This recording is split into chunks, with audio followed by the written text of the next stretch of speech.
Hello friends, welcome back. आपके अपने YouTube class learn book में आपका स्वागत है। और आज हम लोग मैथ्स की क्लास लेंगे जो कि जिसमें पढ़ेंगे एलसीएम और एचसीएफ। एलसीएम और एचसीएफ का मतलब होता है लघुत्तम समापवर्त और महत्तम समापवर्त, जिसको हम लसा और मसा कहते हैं। तो देखिए, इसको स्टार्ट करने से पहले कुछ हम लोग फार्मूला देख लेते हैं। देखिए, अगर कोई संख्या है, अगर उसमें दे दिया दो संख्या दे दी और उसका लसा और मसा पूछ रहा है, तो आपको देखो फार्मूला ये लगाना पड़ेगा। जैसे दो संख्याओं के गुणनफल बराबर लसा गुणे मसा। दो संख्या दे देगा और कोई लसा या मसा दे देगा तो दूसरी संख्या पूछेगा। या तो आपको लसा दे दे, मसा दे दे, और जो दो संख्या है उसमें से कोई एक संख्या दी होगी और दूसरी संख्या आपसे पूछेगी। तो जब ऐसे क्वेश्चन आएंगे तो हम लोग इस फार्मूले का प्रयोग करेंगे। तो आप लोग इसको नोट कर लीजिएगा। दो संख्याओं के गुणनफल बराबर लसा गुणे मसा होता है। ठीक, लसा को हम एलसीएम और एलसीएम एंड एचसीएफ भी कहते हैं। ठीक, अब अगला टॉपिक में देखेंगे, अगला फार्मूला देखेंगे हम लोग कि जब भिन्नों का एलसीएम आपको निकालना हो, तो जब अगर भिन्न का एलसीएम निकालना होगा तो आप क्या करेंगे। जैसे मान लीजिए कि 5/4 और एक संख्या दे दी है 3/2। अगर आपको इसका एलसीएम निकालने के लिए बोल दिया है तो आप कैसे निकालेंगे। देखिए, इसका फार्मूला ये होता है कि भिन्नों का एलसीएम बराबर होता है अंशों का एलसीएम बटा के हरों का एचसीएफ। तो आप इसका फार्मूला यूज करेंगे। ठीक है, और भिन्नों का एचसीएफ यानी अगर भिन्नों का मसा निकालने के लिए दे दिए तो आप भी उसका फार्मूला ये करेंगे, अंशों का एचसीएफ निकालेंगे और फिर हरों का एलसीएम निकालेंगे। देखिए, इसको याद करने का एक बेसिक फार्मूला है। जो संख्या पूछे, यानी मान लीजिए जो कोई भिन्न है उसका आपको एलसीएम पूछ रहा है, तो जो एलसीएम है ना वो ऊपर रहेगा। ठीक, जैसे यहाँ पे एलसीएम पूछा है तो आपका जो एलसीएम है वो अंश पर रहेगा। ये भिन्नों का एलसीएम जब पूछे और एचसीएफ पूछे तो जो एचसीएफ है ना ऊपर रहेगा, अंशों का एचसीएफ। और जो हर में रहेगा, जो संख्या नहीं पूछेगी वो हर में रहेगा। ठीक है, आशा करता हूँ आप लोगों को ये समझ में आ गया होगा। ठीक है, भिन्नों का एलसीएम, जो अगर एलसीएम पूछ रहा है तो एलसीएम अंश में रहेगा, और एचसीएफ पूछा है तो एचसीएफ अंश में रहेगा। ठीक है, तो ये हो गया फार्मूला, और ये फार्मूला इसका एलसीएम और एचसीएफ बराबर दोनों संख्याओं का गुणनफल। तो आइए इस पे हम कुछ क्वेश्चन को डिस्कस करेंगे जो कि प्रीवियस ईयर क्वेश्चन होंगे और कैसे आपके सीटेट में पूछते हैं। मैंने कहा था कि 15 टॉपिक लेकर आएंगे, 15 मिनट की जो 15 वीडियोज होंगी उसमें आपके 15 नंबर जो कंटेंट के हैं वो पूरा क्लियर हो जाएंगे। ठीक है, तो ये इस क्लास में हम लोग एलसीएम और एचसीएफ पढ़ेंगे। ठीक है, तो आइए आज का पहला क्वेश्चन हम लोग डिस्कस करते हैं। तो देखिए, पहला क्वेश्चन है आज का कि 425 और 476 का एचसीएफ क्या होगा। एचसीएफ का मतलब है मसा, आपका एचसीएफ का मतलब है मसा। ठीक है, तो देखिए ये क्वेश्चन राजस्थान टेट में जुलाई 2011 में पूछा हुआ क्वेश्चन है। तो इसका हम मसा निकालेंगे। देखिए, मसा हम कैसे निकालते हैं, बेसिक तरीका से, जैसे कि आप लोगों ने पिछली कक्षाओं में सीखे हुए हैं कि मसा कैसे निकालते आए हैं। ठीक है, तो इसमें कोई मैं एक नया ट्रिक नहीं बताऊंगा कि आप कैसे एचसीएफ निकालेंगे।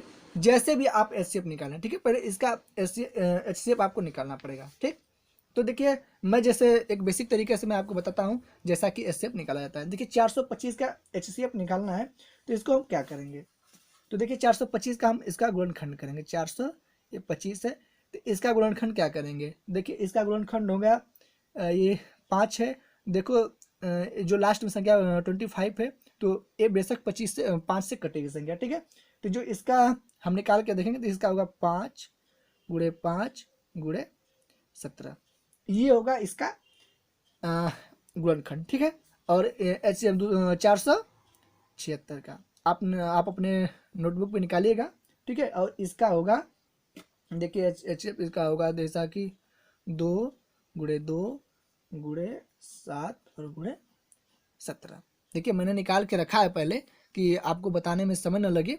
तो आप भी अपने जैसे एलसीएम निकाल लीजिएगा, ऐसे निकाल लीजिएगा, चाहे ऐसे गुणनखंड करके लसा की विधि से आप इसका गुणनखंड निकालेंगे। देखिए, मसा में वही होता है, वही संख्या होती है मसा जो दोनों संख्याओं में कॉमन होता है। ठीक है, जो इस संख्या में भी कॉमन हो और इस संख्या में भी कॉमन हो, वही आपका क्या होता है, मसा होता है। तो हम देखेंगे कि दोनों संख्या में कौन सा कॉमन है।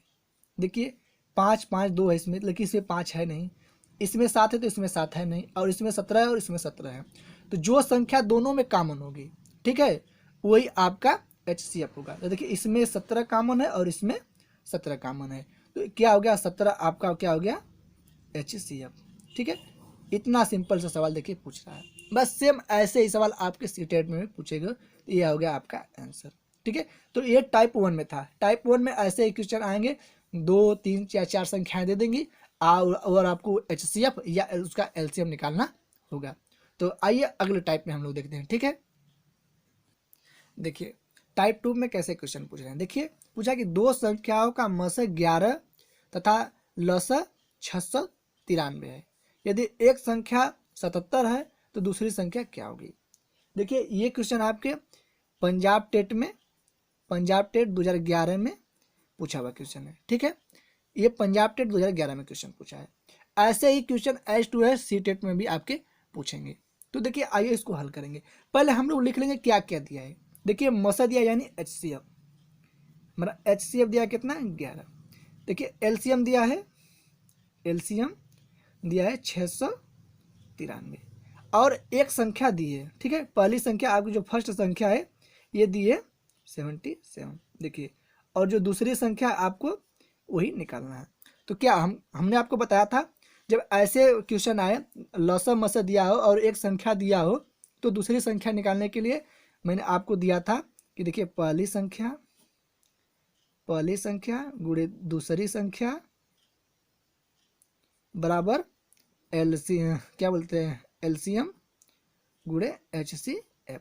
ठीक है, तो इसमें देख ले, इसमें हम लोग रखेंगे फार्मूले में। ठीक है, LCM दिया है, HCF दिया है, LCM दिया है और पहली संख्या दी है, तो दूसरी संख्या हम ज्ञात कर लेंगे। तो आइए लिखते हैं। देखिए इसका HCF देखिए इधर से हम लिख लेते हैं। पहली संख्या कौन सी दी है एक संख्या दी है, तो इसको लिख लेते हैं। पहली संख्या हम लोग 77 गुणे दूसरी संख्या हमको पूछ रही है, यहाँ पे दूसरी संख्या। ठीक है, इसका दिया है देखिए LCM दिया है 693 और गुणे 11 कर लेंगे। ठीक, अब हमको इसे हम लोग काटेंगे। तो दूसरी संख्या होगी दूसरी संख्या बराबर होगा 693 गुणे 11 बटा के 77। अब इसको हम लोग हल करेंगे, तो देखिए कैसे कटेगा। ठीक है, इसको हम लोग 11 से काटते हैं। ठीक, 11 से इसको हम लोग काटते हैं, तो ये हो जाएगा 11 7 77 और 11 6 का 66 और 11 3 33। ठीक, अब ये 7 कटेगा, 7 से 7 एक कम 7 और 7 9 63 होगा ना। अब 11 गुणे 9 और 11 9 99, ये हो गया आपका आंसर। समझ में आया। पहली HCF दिया है, LCM दिया है, पहली संख्या दिया है। दूसरी संख्या निकालने के लिए हम लोग यही फार्मूला लगाएंगे और वो संख्या आ जाएगी। तो दूसरी संख्या हमारी क्या है 99, दैट्स इज आंसर। ठीक, आइए नेक्स्ट क्वेश्चन देखते हैं। देखिए टाइप 3 में कौन सा क्वेश्चन पूछता है कि 2/3 और 3/4 का LCM होगा। तो देखिए ऐसे क्वेश्चन जब पूछे तो मैंने आपको फार्मूला बताया था कि जब LCM पूछेगा तो आप क्या करेंगे। तो ये भिन्न है, तो भिन्नों का LCM बराबर मैंने आपको फार्मूला बताया था। देखिए भिन्नों का LCM का फार्मूला बताया था कि जो अंश होगा, अंश का LCM और हर का HCF। ठीक, अंश का LCM और हर का HCF। तो देखिए इसमें अंश क्या है 2 और 3, तो देखिए 2 और 3 का LCM क्या होगा, इसमें हम गुणा कर देंगे। ठीक है, 2 3 6 क्या होगा 6 क्या हो गया LCM और हर है तो इसका क्या निकालना है हमको HCF। देखिए 3 और 4 का HCF क्या निकालेंगे, 3 और 4 का HCF 1 होगा। ठीक, 3 और 4 का जो एक होगा क्या होगा HCF। ठीक है, तो अब जो फार्मूला में हम लोग रख देंगे अंश का LCM, तो अंश का LCM 6 है और हर का HCF 1, तो ये हो जाएगा 6, दैट्स इज आंसर। ये आपका उत्तर हुआ। ठीक, समझ में आया। देखिए एक बार फिर से मैं आपको बताता हूँ। तो भिन्नों का LCM का फार्मूला होता है अंश का LCM बटा हर का HCF। तो जो भिन्न के अंश वाले हैं उनका हम लोग LCM निकालेंगे। अगर आपको ऐसे समझ में नहीं आ रहा है तो 2 और 3। आप ऐसे 2 एकम 2 3 हुआ, 3 एकम 3, अब 2 गुणे 3 बराबर 6। ये हो गया आपका एलसीएम। ऐसे आप निकाल सकते हैं और एचसीएफ भी आप ऐसे निकाल देते हैं भाग देकर, ठीक है। तो 3 और 4 का है, तो देखिए इसमें कॉमन फैक्टर नहीं है, तो इसका एलसीएम 1 होगा, ठीक। तो इसका एचसीएफ 1 होगा। तो अब उसमें हम अंश का और हर का भाग कर देंगे, वो संख्या आ जाएगी, ठीक। तो ये हो गया आपका आंसर। आइए एक और क्वेश्चन देखते हैं। देखिए ये क्वेश्चन 2/3 और 3/4 का एचसीएफ होगा। पहले हम लोगों ने 2/3 और 3/4 का एलसीएम निकाला, अब इसी का हम लोग एचसीएफ निकालेंगे। देखिए एचसीएफ का फार्मूला क्या होता है, इन होता है एचसीएफ भिन्नों का एचसीएफ बराबर होता है अंश का एचसीएफ बटा के हर का एलसीएम, ठीक। तो बस इस फार्मूले पर हम लोग रख देंगे। तो देखिए इसमें अंश का एचसीएफ निकालना है 2 और 3। देखिए 2 और 3 का एचसीएफ क्या होगा, 1 होगा। 2 और 3 का जो एचसीएफ होगा वो 1 होगा, ठीक। और एलसीएम निकालना है हर का। देखिए 3 और 4 आप ऐसे निकाल लीजिए, 2 से डिवाइड करेंगे 3 2 होगा, फिर 2 से 3 1, फिर 3 1 1, 2 दूना के 4 और 3 12। तो एलसीएम क्या हुआ आपका 12,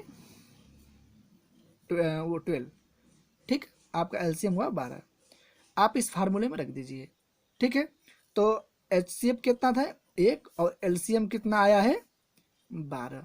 ये हो गया आपका भिन्नों का एचसीएफ 1/12, दैट्स इज आंसर। तो ये एचसीएफ और देखिए ये एचसीएफ और एलसीएम का पहला वीडियो था, वीडियो पार्ट 1 था वीडियो का। अभी इसके लिए एक और वीडियो बनेंगे, ठीक है, पार्ट 2, ठीक है। उसमें भी हम लोग अभी तक इसमें पार्ट 3 तक हम लोगों ने डिस्कस किया कि कैसे किस टाइप के क्वेश्चन आते हैं टाइप 3 तक। ये पार्ट 1 था, अब अगला वीडियो पार्ट 2 आएगा जिसमें हम लोग पार्ट 3 पार्ट 4 2 टाइप और 3 टाइप के क्वेश्चन देखेंगे जो कि आपके सीटेट में क्वेश्चन पूछते हैं। तो बस आज के लिए बस इतना ही। अगर अभी भी चैनल पर आप नए हैं तो चैनल को सब्सक्राइब करें, लाइक करें, दोस्तों को शेयर करें। तो जय हिंद, जय भारत।